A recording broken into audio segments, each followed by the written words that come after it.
এটা আসলে বিগত তৃণমূল শাসকের সঙ্গে সুর মিলিয়ে তারা এই জিনিসটা করার চেষ্টা করেছিল। কিন্তু আমরা একই অবস্থানে আছি যে আমরা ডিএ প্রাপক সকলের ডিএ আমরা নিয়ে ছাড়ব। তার জন্য যা যা প্রয়োজনীয় পদক্ষেপ আমরা সেই পদক্ষেপ করব। মমতা ব্যানার্জি চেঞ্জ হয়েছে, অভিষেক ব্যানার্জি চেঞ্জ হয়েছে, কিন্তু দপ্তরের এক শ্রেণীর আধিকারিক তো তারা চেঞ্জ হয়নি।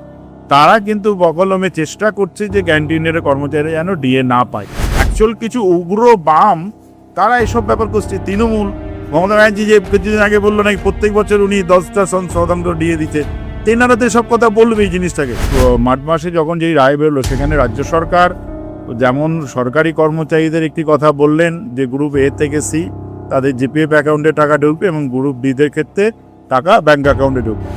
সরকার কাজ করছে এবং এর মধ্যে ওনারা বেশ কয়েকটা বিভাগীয় দপ্তরের সঙ্গে আলোচনা করেছেন এবং সেটা তো পরিষ্কার আমাদের বলেইছেন। এবং সরকারও বলেছে যে তারা ডিএ দেওয়ার পক্ষে, ক্যান্টিনের পক্ষে। কে কোথায় কি বলছে তারা তাদের বক্তব্য রাখবে, আমরা আমাদের বক্তব্য আমাদের মতো রাখবো আর কি জিনিসটা। আর রাজ্য সরকার তো এটাও আমরা শুনছি যে তারা কয়েকটা সময় চেয়েছে, সেই সময়ের মধ্যে দিয়ে দেবে। তাহলে নেতিবাচক তো কিছু দেখছি না। তারা 2 বছর সময় চেয়েছে নাকি শোনা যাচ্ছে, 5,000 টাকা বৃদ্ধি হয়েছে, তা সেটা তো ভালো জায়গাতেই বলবো। এর জন্য আমরা সরকারকে সাধুবাদ জানিয়েছি। কিন্তু এখনও একটি সংখ্যক প্রায় অস্থায়ী কর্মচারীরা বাদ হয়ে গেছে আওতায়। এটা নিয়েও সরকারের কাছে আমরা আবেদন জানিয়েছি। সরকার আমাদের সেই রিপোর্ট দিতে বলেছে যে কারা কারা এর বাদের খাতায় হয়ে গেছে, এবং আশ্বাস দিয়েছে যে আগামী বাজেটের মধ্যে তাদেরটাও দিয়ে দেওয়া হবে। একজনের বেতন হয়তো 1,000 টাকা দেনি, এবার সে অ্যাকচুয়াল পাচ্ছে 500 টাকা, এজেন্সি টাকা কাটছে, তারপরে বিভিন্ন রকম চলে, আর অতিরিক্ত টাকা 500 টাকা পাচ্ছে। আমরা সরকারকে বলেছি যে এই মুহূর্তে ওদের 1 টাকা না বাড়িয়েও শুধু এজেন্সিটা বাদ দিলে ওদের 500 টাকা বেতন বেড়ে যায়। মূল উদ্দেশ্যই যাদের নিয়ে আমরা লড়াই করছি 23 সাল থেকে, তারা যেন উপকার পায়। যতক্ষণ না এই উপকার পাবে আমাদের এই লড়াই চলবে। আগামী 18 তারিখ নেক্সট শুনানি রয়েছে ডিএ মামলার। দীর্ঘ দিন ধরে এই ডিএ মামলা চলছে। কি মনে হচ্ছে যে ইন্দুর মালহোত্রা কমিটির যে রিপোর্ট আপনারা পেয়েছেন, সেই রিপোর্টে কি বলা হয়েছে এবং সেখানে তার পরিবর্তে কি আগামী দিনে রায় আসতে পারে বলে মনে করছেন? আমরা যেই রিপোর্ট পেয়েছি সেই রিপোর্টের মধ্যে আমাদের যা বক্তব্য, আমরা তার বক্তব্য তৈরি করেছি এবং পাঠিয়েও দিয়েছি, এবং সেই নিয়ে আলোচনা চলছে। মাননীয় সিনিয়র অ্যাডভোকেট গোপাল সুব্রমণিয়ন আমরা চেষ্টা করছি 18 তারিখে মামলা ওনাকে উপস্থিত করার। কেন লাস্ট যে ছিল সেটা ওনাকে আমরা পারিনি, ওনার ব্যস্ততার দরুন। আমরা চেষ্টা করছি। বিষয়টা হচ্ছে যে ক্যান্টিনের নিয়ে যে আমাদের যে মামলার বিষয়, তার মধ্যে ক্যান্টিনেরও আছে। সংগ্রামী যৌথ মঞ্চে যে মামলা, তার মধ্যে ডিএ প্রাপক যারা সকলের কথা আমরা বলেছি। সরকারি কর্মচারীদের যেমন বলেছি, যারা অবসরপ্রাপ্ত তাদের ডিআরের কথা বলেছি, যারা গ্যারান্টির স্কুল শিক্ষক, শিক্ষাকর্মী, পঞ্চায়েত, পৌরকর্মী এবং বিভিন্ন যে অটোনোমাস বডি আছে যারা ডিএ পাপক, তারা সকলের কথাই বলেছি এবং অলরেডি সেটা সরকার মেনে নিয়েছে। কারণ হচ্ছে যে মার্চ মাসে যখন যেই রায় বেরোলো, সেখানে রাজ্য সরকার যেমন সরকারি কর্মচারীদের একটি কথা বললেন যে গ্রুপ এ থেকে সি তাদের জিপিএফ অ্যাকাউন্টে টাকা ঢুকবে এবং গ্রুপ ডিদের ক্ষেত্রে টাকা ব্যাঙ্ক অ্যাকাউন্টে ঢুকবে। এবং সিমিলারলিভাবে পঞ্চায়েত, পুরকর্মী বা শিক্ষকদের বা শিক্ষাকর্মীদের কথা ওই দপ্তরে রাজ্য সরকার রিপোর্ট চেয়ে পাঠালেন যে কত কর্মচারী আছে, কী আছে, সেই তথ্য এ করে বললেন। এবং সেইটারই কন্টিনিউ প্রসেস যদি বলেন যে আমরা সংগ্রামী যৌথ মঞ্চের ভাস্কর ঘোষের নেতৃত্বে মাননীয় মুখ্যমন্ত্রী চিফ অ্যাডভাইজার সুব্রত গুপ্ত এবং ওনার ফিনান্স সেক্রেটারি সরকারের প্রভাস মিশ্র এবং ওনার পার্সোনাল সেক্রেটারি শান্তনু বালার সঙ্গে আমরা এ নিয়ে নবান্নে কথা বলেছিলাম জুলাই মাসে। সেখানে ওরা পরিষ্কারই বলেছে যে ক্যান্টিনের তারা সকলেই ডিএ পাবে, কিন্তু টেকনিক্যালি কিছু সমস্যা হচ্ছে। ওনারা যেটা বলতে চেয়েছিলেন যে এদের যে আইডি, মানে স্যালারি যে আইডি বা এমপ্লয় আইডি, সেটা বারবার চেঞ্জ হয়ে যায়। সেটা আমরা বলেছি যে এরকম কোনো চেঞ্জ হওয়ার ব্যাপার নেই। ওনাদের যে তথ্য, যেই লেভেল থেকে তথ্য এসেছিল, তথ্যটা ভুল ছিল এই কারণে। এবার বিষয়টা হচ্ছে যে মানে সরকারি কর্মচারীদের HRMS সিস্টেমে যাদের বেতন, মানে এটা 16 সাল থেকে অলরেডি তাদের অনলাইনে আছে, তাদের দিতে সুবিধা হয়েছে।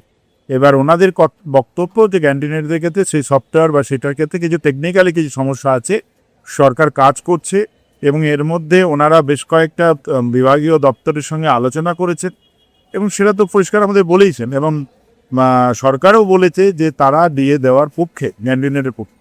আর রিসেন্ট যে আপনি যদি দেখেন 20% ডিএর যে অর্ডারটা রাজ্য সরকার বের করেছে, যেটা আজ পর্যন্ত কোনো রাজ্য সরকার অ্যাট এ টাইম 20% ডিএ কর্মচারীদের বৃদ্ধি করেনি, সেই বৃদ্ধির অর্ডারে যদি দেখেন, সেই অর্ডারে লেখাই আছে সরকারি কর্মচারী গ্যারান্টেড সকলের কথা বলা আছে একই অর্ডার। এটা যে আজকে রাজ্য সরকার এই বর্তমান সরকার নতুন করলো তা না, যবে থেকে ডিএ শুরু হয়েছে পশ্চিমবঙ্গে এই হারে, তবে থেকেই একই সঙ্গে শিক্ষক, শিক্ষাকর্মী, পঞ্চায়েত, পৌরকর্মী, রাজ্য সরকারি কর্মচারী, অবসরপ্রাপ্ত সকলের একই অর্ডার। তাহলে একই অর্ডারে যেই ডিএর অর্ডার এতদিন ধরে পেয়েছে, যেই 2000 সালে যেই অর্ডারের ভিত্তিতে 2019 পর্যন্ত যত ডিএর অর্ডার হয়েছে, সেই অর্ডারের ভিত্তিতে রাজ্য সরকারি কর্মচারীরা যদি ডিএ পায়, তাহলে একই অর্ডারে গ্যান্টিনেনরা পাবে না কেন? প্রশ্নটা আসছে কেন? আগে আমি গ্যান্টেন কর্মচারী বা পঞ্চায়েত পৌরসভা সকলকেই বলবো, শিক্ষক, শিক্ষাকর্মীদের, আগে আপনি এইটা মনের মধ্যে আগে আনুন যে এইটা আমি পাওয়ার যোগ্য এবং এটা আমার পাওয়ার অধিকার। এটা আমরা স্যাট থেকে, হাইকোর্ট থেকে, সুপ্রিম কোর্ট থেকে এই অধিকার পেয়েছি। কিন্তু দুঃখের বিষয় হলো এক শ্রেণীর কর্মচারী বা এক শ্রেণীর সংগঠন বা কিছু রাজনৈতিক দল চাইছে না যে গ্যান্টিনেরা ডিএ পা। সরকারি কর্মচারীর সংখ্যা মাত্র 65,000। তাহলে এখনো পর্যন্ত রাজ্য সরকার যেটা দিয়ে গেছে 65,000 কর্মচারীকে তার জিপিএফে বা অ্যাকাউন্টে দিয়েছে, মেজর পোর্শন কিন্তু বাকি আছে আর কি। তাহলে এই জন্য কিছু রাজনৈতিক দল চাইছে যে এই মেজর পোর্শনটা যেন কোনোভাবে ডিএ না পায়। এবং প্রশাসনেরও মধ্যে মানে মমতা ব্যানার্জি চেঞ্জ হয়েছে, অভিষেক ব্যানার্জি চেঞ্জ হয়েছে, কিন্তু দপ্তরের এক শ্রেণীর আধিকারিক তো তারা চেঞ্জ হয়নি। তারা কিন্তু বকলমে চেষ্টা করছে যে ক্যান্টিনের কর্মচারীরা যেন ডিএ না পায়। এই না পাওয়ার ফলে কী হবে, সরকারের প্রতি একটা ক্ষোভ বাড়বে।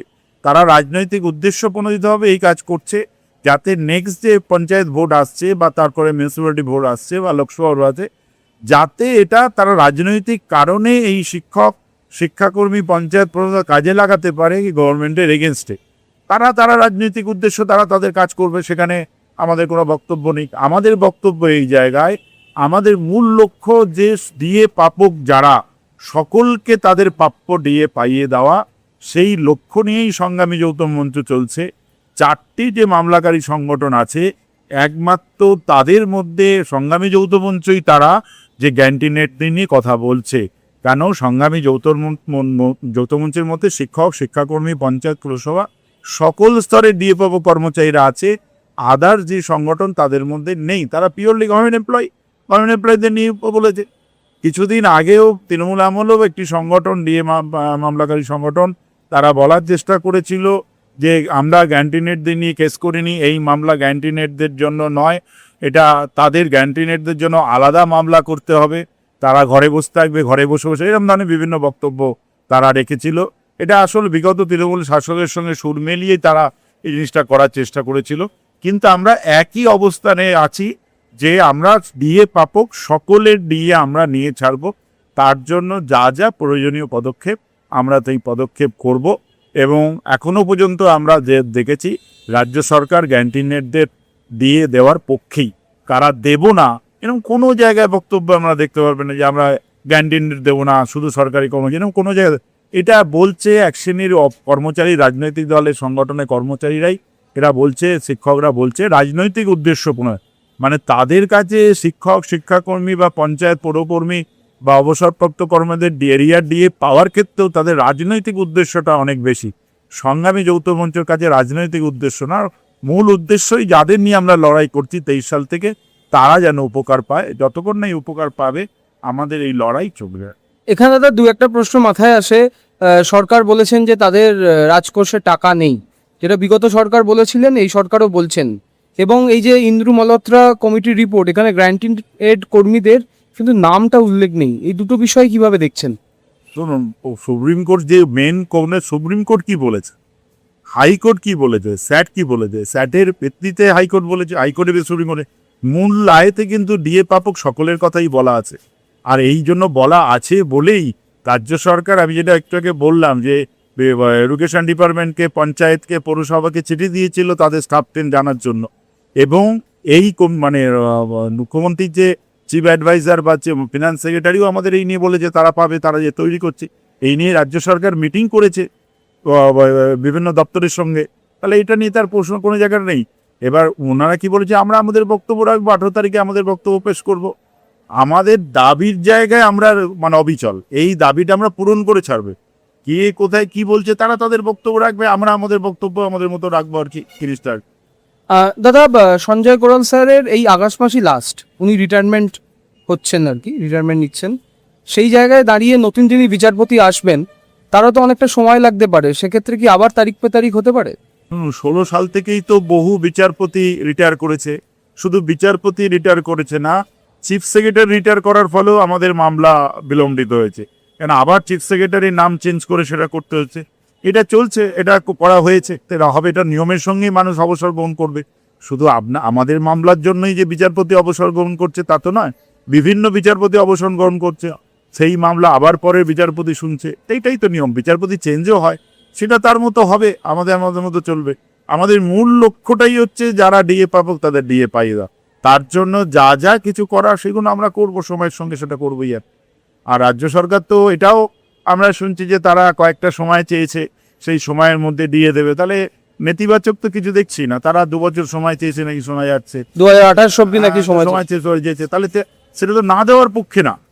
অ্যাকচুয়াল কিছু উগ্র বাম তারা এসব ব্যাপার করছে। তৃণমূল, মমতা ব্যানার্জি যে কিছুদিন আগে বললো নাকি প্রত্যেক বছর উনি 10টা শতাংশ দিয়ে দিচ্ছেন, তেনারা তো সব কথা বলবে এই জিনিসটাকে। আমাদের কোনো রাজনৈতিক গড্ডলিগার মধ্যে প্রবেশ করার কোনো রকম ইচ্ছা নেই, প্রয়াসও নেই।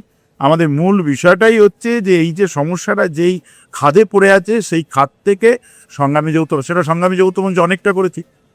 2022 থেকে 2025 এই মামলা দীর্ঘদিন সুপ্রিম কোর্টে চলেছে, মানে হিয়ারিংয়ের ডেট করেছে, একটা হিয়ারিংও হয়।